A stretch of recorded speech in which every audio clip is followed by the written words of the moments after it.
Justin Brock here, and today we have already had several people reach out because the Medicare.gov website says because of the government shutdown, some of the data may not be getting updated as frequently. And so we're getting asked a lot, what does the Medicare or the government shutdown mean for AEP right now? Because we're pretty much in full swing, even though it's pre-AEP. There's a lot of conversations going on, and people don't need data delays or anything like that.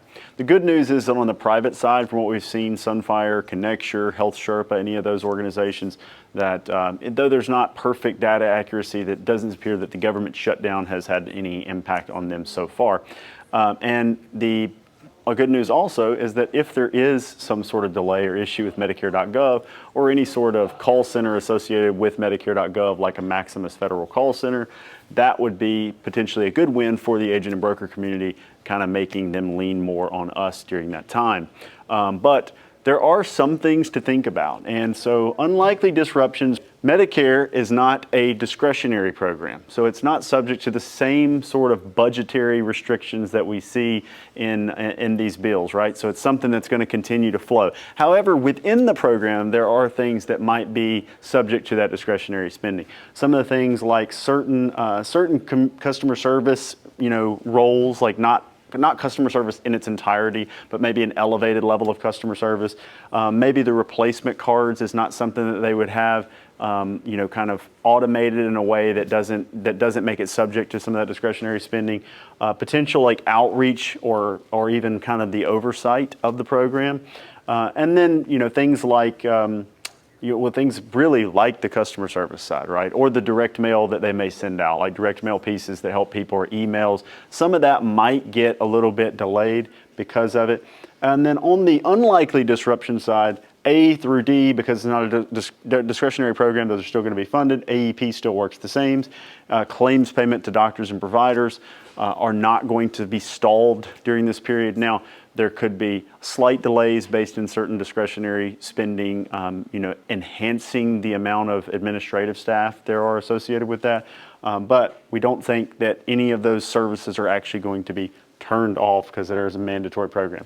Outside of the Medicare website, one thing that is important to talk about with this kind of budget showdown here is that one of the big chopping block things is the increased ACA subsidies from COVID. So if you remember, during COVID, the government passed a rescue plan that pushed a bunch of it had a lot of different things in it, but one of the things was they're going to push a lot of new subsidy dollars at the ACA to drive down premiums and potentially some of the out-of-pocket costs associated with ACA plans for a lot of Americans. And now they were always set to eclipse in 2025, at the end of 2025.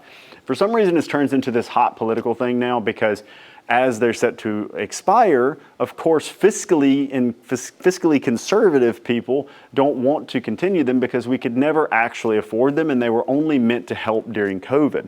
However, premiums have skyrocketed, out-of-pockets have skyrocketed, and of course, because of the political tension, it's getting perpetuated that, hey, this side wants to take away all the subsidies that are helping you afford your health care, and the other side is saying, no, we don't want to take away that, but we don't want to fund things that are irrational or that are going to put us in a constraint where we're not going to be able to continue the solvency of the country. Now, as an agent or a broker serving a consumer, it kind of puts you in this conundrum where what is good for the country may not always be good for your customers, right? And so, we're stuck here. If you have a lot of ACA customers, you're in the ACA market, do you want the subsidies to continue? And if you do want them to continue, is that because you have a lot of customers that you think you'll be able to retain if the subsidies continue, that if they don't continue for another year, you'll lose those customers?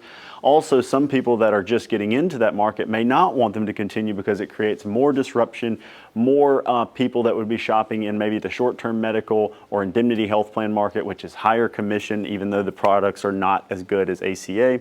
In many ways, but that kind of puts us in this conundrum. Now, what I think will probably happen is they'll probably come to some sort of agreement where they do extend the additional ACA subsidies, and the government shutdown will end after 3 to 5 days, maybe a week. That's just pretty typical. This kind of gets us in this they're kind of using this as negotiating leverage, and it doesn't normally happen that often. So we're making this video today. We're going to put it out today because It'll probably be moot in a few days, but that's just kind of what we think you guys should look at. At the same time, while the government is shut down, you should have a little bit of an increase in business nationally because there isn't the big competitor of Maximus Federal call centers as active, as well as there's less customer service when you're calling into Medicare right now, or there might be. So maybe there's a slight tick. You might get one more customer off of it. So hey, I hope this helps put a little of the fears to rest and then explain a little bit about the ACA subsidy continuation conundrum. It's far more complex than just one side wants to take away your health care and the other side doesn't. And it's far more complex than we got to not do this because we got to save money when premiums have gone up so much so that a lot of these people are going to get hosed and lose their health care completely. So it's a sticky situation.